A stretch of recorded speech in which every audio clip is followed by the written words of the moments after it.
ठाकरेंचा मेळावा यशस्वी झाल्याच्या नंतर राज ठाकरेंनी आभार मानले आहेत, ट्विट केलंय।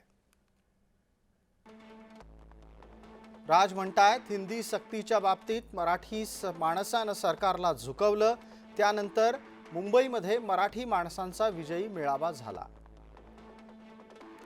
या मेळाव्यात माझ्याकडून एक उल्लेख राहून गेला, त्याबद्दल आधीच दिलगिरी व्यक्त करतो।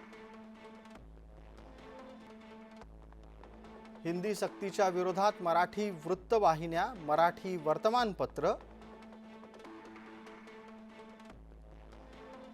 मराठीसाठी काम करणाऱ्या संस्था, अनेक दबाव गट तसंच काही मोजके कलाकार हे या लढ्याच्या वेळेस ठामपणे उभे राहिले। त्या सगळ्यांचं अतिशय मनापासून अभिनंदन आणि आभार।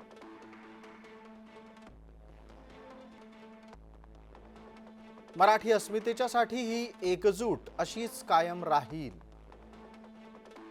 पुन्हा एकदा मनापासून सगळ्यांचे आभार।